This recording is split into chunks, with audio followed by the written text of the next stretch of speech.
이번에는 전화가 들어와 있습니다. 바로 연결해 보도록 하겠습니다. 네, 선장님 안녕하세요. 네, 안녕하세요. 네, 반갑습니다. 네, 수고하십니다. 네, 어떤 종목 도와드릴까요? 두산 인프라코요. 두산 인프라코요. 네, 네, 매수하신 가격하고 비중 어떻게 되시죠? 9,450원에 20%예요. 오래됐어요. 네, 9,450원대라면 일단 올해 한 5월 이전에 들어가신 것 같은데요? 네, 알겠습니다. 지금 현재 8,370원까지 좀 하락을 했거든요. 이제 또 뭐 크게 반등하지도 않고 크게 내려가지도 않고 지지부진한 흐름 계속해서 이어지고 있는데요. 어떤 부분이 가장 궁금하실까요? 이게 얼마나 기다려야 되는지 궁금해가지고요. 알겠습니다. 일단 좀 매수하신 가격까지 최소한 그 정도까지 도달을 해야 될 텐데 네. 얼마나 기다리면 매수가 이상까지 도달할 수 있을지 저희가 네. 한번 그 부분 보도록 할게요. 네네. 알겠습니다. 자, 이번 종목 상담은 메리츠종금증권 도곡금융센터 정동윤 대리와 함께하도록 하겠습니다. 네, 정동윤 대리님, 이번 종목은 두산인프라코어인데요. 9,450원에 매수를 하셨거든요. 지금 20% 비중이신데 좀 오랫동안 기다리셨다고 합니다. 매수가 이상까지 언제쯤 도달할 수 있을까요? 예, 안녕하세요. 메리츠 정동윤 대리입니다. 지금 방금 시청자분께서 두산 인프라코어 연초 그쯤 5월 달쯤에 매수하셔가지고 계속 좀 지지부진하다가 최근에 좀 반등하나 싶었는데도 오늘 좀 낙폭이 커지는 그런 모습인데요.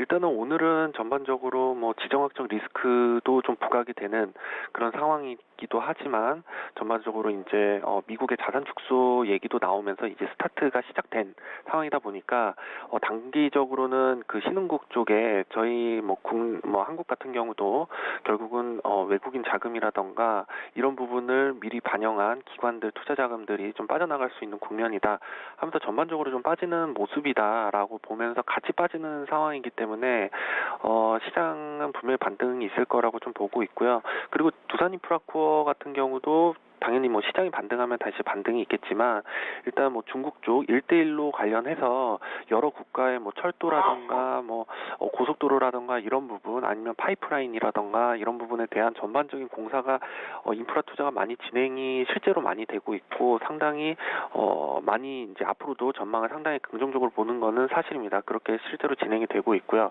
그래서 어찌 보면 미국의 캐터필러라는 그 아시아 태평양 지역의 1위 업체 그쪽 이 굴삭기 쪽 관련된 회사들은 지금 실제로 미국 증시 신고가 가면서도 조정이 있을 때도 오히려 신고가 계속 경신하면서 오히려 그 미국 시장을 좀 주도하는 회사 중에 하나였다라고 좀 보시면 그래도 좀 앞으로 전망을 그리기에는 그래도 좀 하나의 증거 자료라던가 아니면 좀 전망을 하기에는 충분한 그 이유가 될 거라고 좀 보고 있는데요.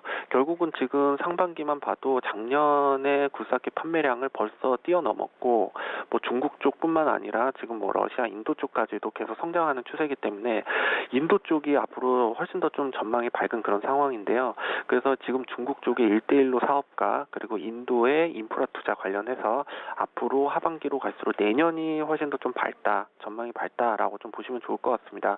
그래서 지금 단기적으로는 좀 빠지고 있지만 하반기 정도 되면 그래도 한 9,000원대는 좀 충분히 돌파할 수 있지 않겠나. 근데 진짜 주가로 봤을 때 좀 아웃퍼폼한 시장 대비해서 성장하는 모습 이 주가 측면에서 나오기 위해서는 좀 내년 상반기 정도가 적당한 시점이지 않겠나라고 좀 보고 있습니다. 그래서 만약에 상반기 안에는 9,000원대까지 갈 거라고 좀 판단이 되고 하반기 안에는 내년 상반기 안에는 한 10,000원 넘어설 수 있는 국면 나온다라고 좀 전망을 할 수 있을 것 같습니다. 지금 비중 20% 가지고 계신데요. 비중이 좀 많지 않기 때문에 만약에 좀 기다리는 시간이 지루하다 하시면은 한 9,000원대 올라왔을 때 비중 한 10% 줄이시고 하반기에 다시 한번 접근하는 것도 좋은 방법일 것 같습니다. 네. 네, 정동윤 대리와 함께 이렇게 두산 인프라코어 살펴봤는데요. 지금은 좀 하락을 했지만 하반기에는 기대감이 좀 들고 있습니다. 9,000원 정도까지 하반기 내에 도달이 가능할 것 같고요. 그렇지만 더 확실한 건 내년도에는 더 확실하게 상승이 될 것 같은데 내년 상반기쯤에는 10,000원 이상까지도 가능할 수 있을 것 같네요. 참고되셨나요? 네, 감사합니다. 알겠습니다. 충분히 매수가 이상 수고하세요. 회복하시고요. 네. 자, 이렇게 전화 종목 상담 받아봤습니다.